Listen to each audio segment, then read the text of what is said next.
जब मैं ऑफिस से थक कर घर पहुंचा, उस समय मैंने राधा को तैयार खड़ा देखा। उसने जामुनी रंग का बहुत ही खूबसूरत ड्रेस पहना हुआ था। उसे देखते ही मेरी सारी थकान दूर हो गई। लेकिन जैसे ही उसने कहा कि उसे अपने मायके जाना है और वह इसलिए तैयार हुई है, तो मेरा सारा मूड ऑफ हो गया। देखो राधा, तुम कल चली जाना, मैं आज बहुत थक गया हूँ। मैंने उसे टालने की कोशिश की, लेकिन वह अपनी ज़िद पर अड़ी रही। मुझे माँ की बहुत याद आ रही है, प्लीज़ आप मुझे छोड़ आएं। उसकी बात सुनकर मैंने हाँ कह दी। हमारी शादी को अभी 1 महीना ही हुआ था और वह लगभग हर हफ्ते ही मायके जाया करती थी।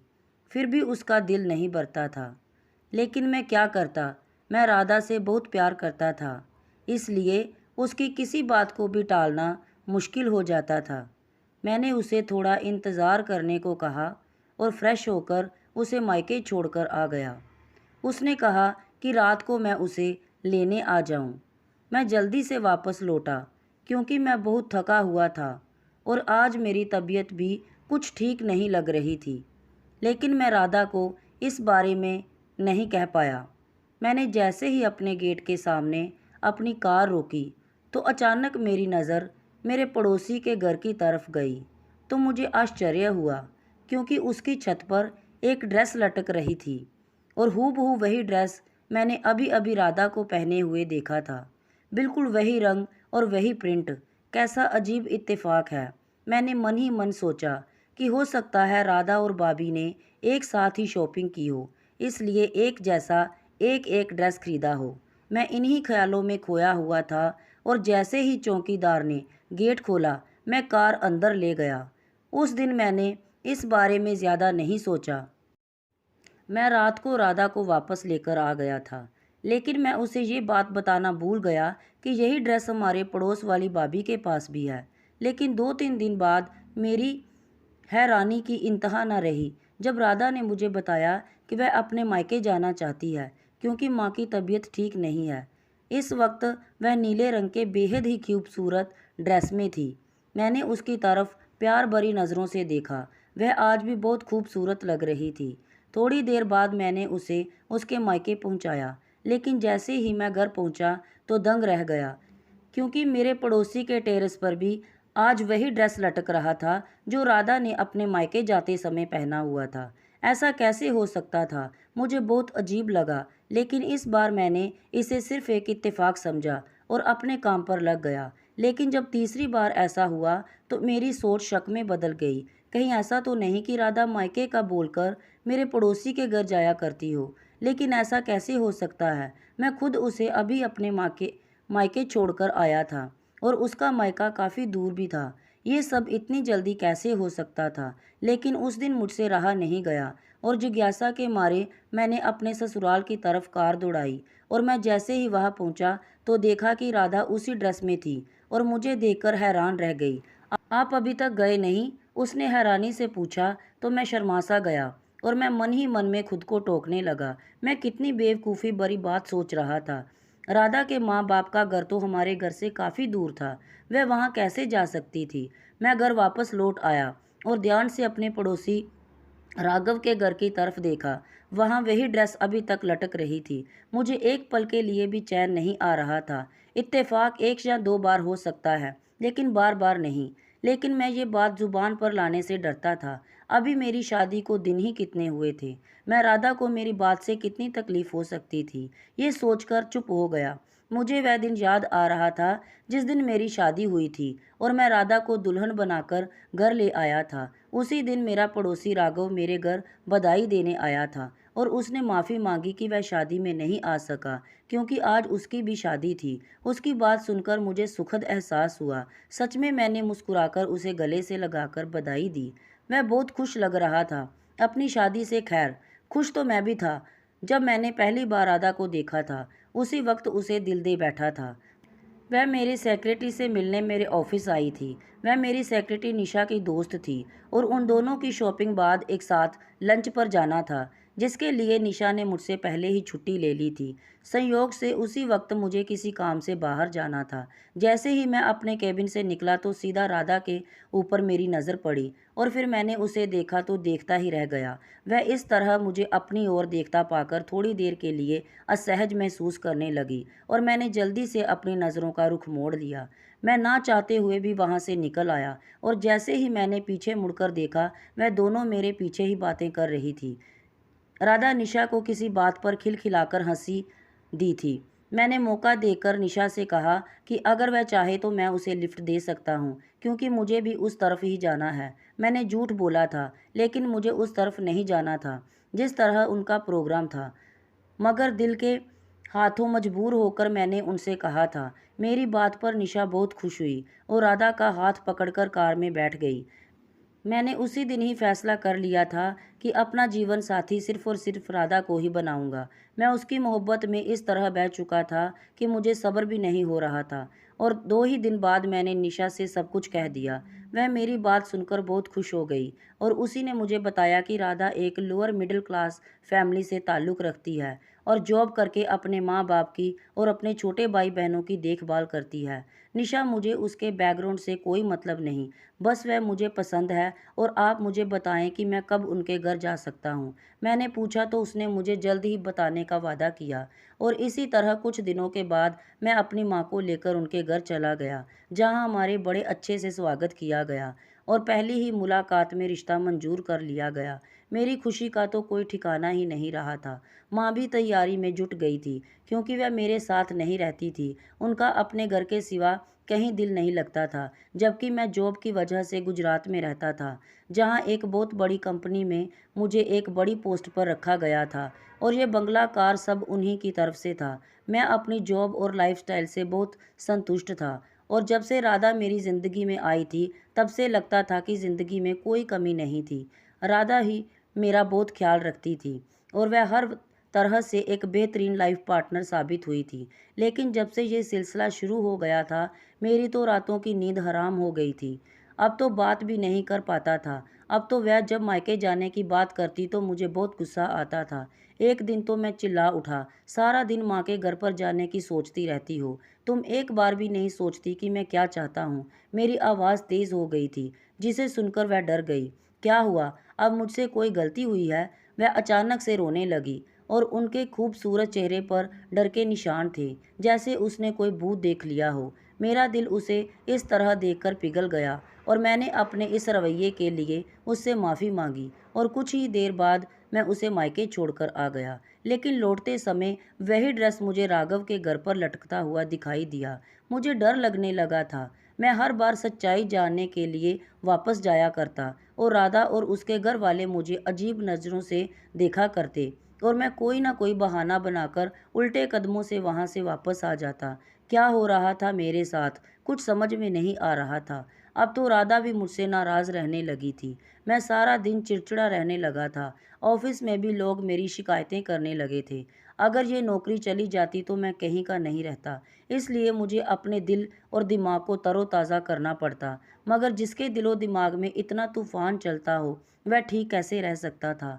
मजबूरन मैंने बीमारी का बहाना करके 2 हफ्तों की छुट्टी ले ली। उन्हीं दिनों में मैंने नोटिस किया कि राधा कुछ परेशान लग रही थी। कभी कभी मुझे लगता था कि वह रात को कमरे से कहीं चली जाती है और जब मैं उठकर पूरे घर में उसे ढूंढता तो कहीं ना मिलती। जैसे ही मैं कमरे में वापस आता तो वह बेड पर सो रही होती थी। एक रात मैंने उसे जगाया, राधा तुम कहाँ चली गई थी? तब उसने आश्चर्य से मेरी ओर देखा। आकाश, आपको दिखाई नहीं देता? मैं तो यहीं थी, सो रही थी, बल्कि बाहर से तो आप आ रहे हैं। शायद वह उल्टा मुझे शक भरी नज़रों से देखने लगी थी।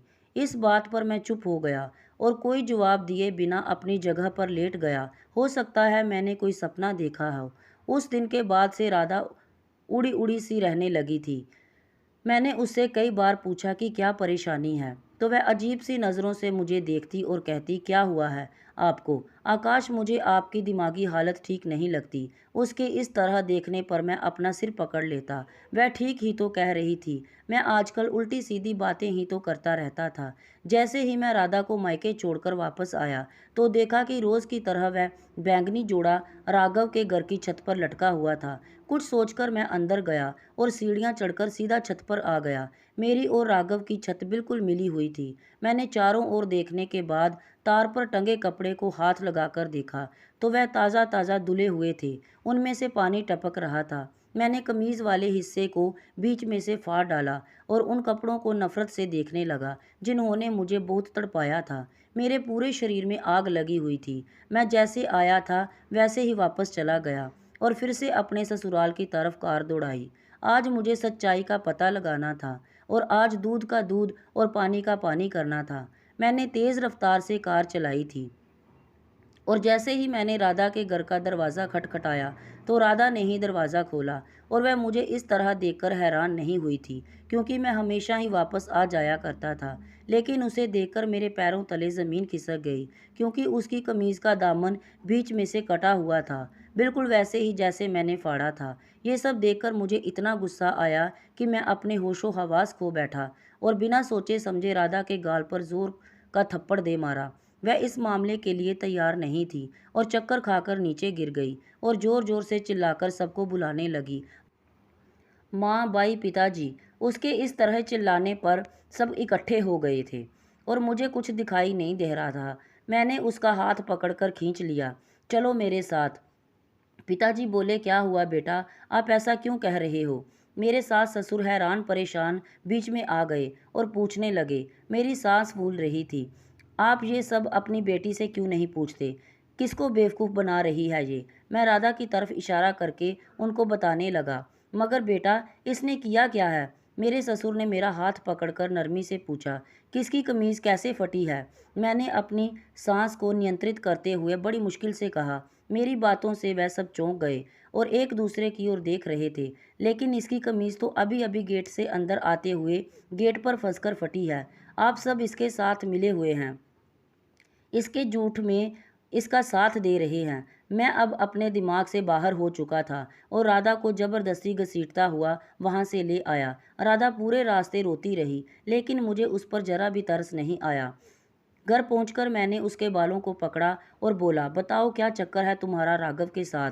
मेरी बात सुनकर उसके चेहरे का रंग उड़ चुका था। वह क्या पागलपन है? आप इतना गलत कैसे सोच सकते हैं? वह चिल्लाई लेकिन मुझे अब उसकी कोई परवाह नहीं थी। मैं कोई गिरा हुआ इंसान नहीं था जो आंखों देखी मक्खी निगल लेता। मगर वह लगातार इनकार करते जा रही थी। मेरा गुस्से से बुरा हाल था। मैंने उसे कहा अगर वह सच बता देगी तो मैं उसे कुछ नहीं कहूँगा, बस वह एक बार अपनी गलती मान ले। मुझे लग रहा था कि मेरे दिमाग की नसें फट जाएंगी और तभी अचानक मैंने देखा कि पुलिस वहां पहुंच गई और उनमें से एक महिला कांस्टेबल ने आते ही राधा को मेरे हाथों से छुड़ाया और उसे सोफे पर बिठा दिया। उसका बयान लेने लगी जबकि मुझे हथकड़ी पहना दी गई। ये सब क्या हो गया है? मैं चिल्लाया। तो बेटा, आपको थाने चलकर पता चल जाएगा। पुलिस इंस्पेक्टर ने मुझे घसीटकर पुलिस की गाड़ी में डाला जबकि जाते वक्त मेरे कानों में राधा की आवाज़ लगातार आ रही थी, ये मेरा पति पागल है। पहले ही दिन से इसे पागलपन के दौरे पड़ते आ रहे हैं। मुझे अपने कानों पर यकीन नहीं हो रहा था। वह जिसे मैंने दिलो जान से चाहा था वह ये क्या कह रही थी। मेरे हवालात का आज दूसरा दिन था और राधा ने मेरी खबर तक ना ली थी और मुझे उस बात पर बिल्कुल भी विश्वास नहीं हो रहा था जो कुछ भी उसने पुलिस को बताया था। मैं एक दिमागी मरीज़ हूँ और मुझे पागलपन के दौरे पड़ते हैं। मैं उस पर जुल्म करता हूँ। लेकिन सबसे चौंकाने वाली बात यह थी कि उस रात पुलिस को राघव ने कॉल किया था जो मेरा पड़ोसी था और इसकी वजह से ही ये सारा सिलसिला शुरू हुआ था। मुझे कुछ समझ नहीं आ रहा था। राधा ने मेरे खिलाफ केस फाइल किया था और ना जाने क्या क्या आरोप लगाए थे। मेरे माता पिता बहुत कोशिश कर रहे थे लेकिन मेरी जमानत नहीं हो रही थी। मामले के अनुसार मेरा मेडिकल चेकअप होना था और रिपोर्ट आने के बाद ही मेरी जमानत हो सकती थी और 2 दिन बाद जब मनोचिकित्सक ने मुझसे सवाल पूछे तो मैंने उनको सारा किस्सा सुना डाला, जिसे सुनकर वह भी मुझे ऐसी नज़रों से देखने लगे कि जैसे मैं कोई पागल हूँ। और उनके इस तरह देखने पर मुझे अचानक गुस्सा आ गया। आपको क्या लगता है मैं पागल हूँ? मैंने गुस्से में आकर पूछा। तो वह मुझे समझाने लगे, देखो मिस्टर, आप जो किस्सा बता रहे हैं वह नामुमकिन सी बात है। इत्तेफाक एक या दो बार हो सकता है, लेकिन बार बार नहीं। वह आराम से कह रहे थे, बल्कि मेरी सांस बढ़ने लगी थी। डॉक्टर साहब, यही तो मैं समझा रहा हूँ। वह इत्तेफाक नहीं था। मैं अब अपने आप पर काबू नहीं रख पा रहा था और डॉक्टरों ने मेरी हाँ में हाँ मिलाकर मुझे खामोश कर दिया था, जबकि अपनी रिपोर्ट में उन्होंने मुझे एक मानसिक रोगी ही लिख दिया था, जिसके परिणाम स्वरूप जज ने मुझे 2 महीने के लिए मेंटल हॉस्पिटल में भेज दिया। मैं चीखता चिल्लाता रहा कि मैं पागल नहीं हूँ, लेकिन वहाँ किसी को कोई फर्क नहीं पड़ा। सब लोग मुझे तरस भरी निगाहों से देख रहे थे। मुझे अस्पताल में हर जगह यही सुनना पड़ा, बेचारा कितना सुंदर नौजवान है, देखो ना जाने क्या सदमा लगा है कि अपने होश खो बैठा है।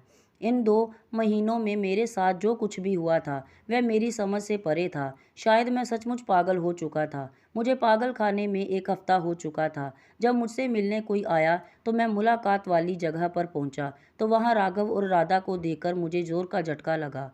तुम दोनों एक साथ, मैं बस इतना ही कह सका था। हाँ, हम दोनों साथ इसलिए आए हैं ताकि तुम्हें तुम्हारी गलती बता सकें। वह मुस्कुराया। तुम्हें कुसुम याद है? अचानक उसने पूछा। कौन कुसुम? मैंने आश्चर्य से कहा। तुम्हें कैसे याद होगी, क्योंकि तुमने कॉलेज से लेकर यूनिवर्सिटी तक ना जाने कितनी लड़कियों को इश्क के जाल में फंसाया होगा, जिनमें से एक लड़की कुसुम भी थी, जो कि मेरी छोटी बहन थी। और वह दूसरी लड़कियों से बहुत अलग थी। वह बहुत नरम दिल थी। वह तुम्हारे टाइम पास को सच्ची मोहब्बत समझ बैठी थी और तुमने उससे शादी करने से इनकार कर दिया। तुम उसे सिर्फ अपना दोस्त समझते थे और कुछ नहीं। तब उसने मासूम लड़की ने छत से कूदकर अपनी जान देने की कोशिश की थी, जिसमें वह बच तो गई, लेकिन हमेशा हमेशा के लिए अपाहिज हो गई और अब तो वह सिर्फ दवाओं के सहारे ही जिंदा है।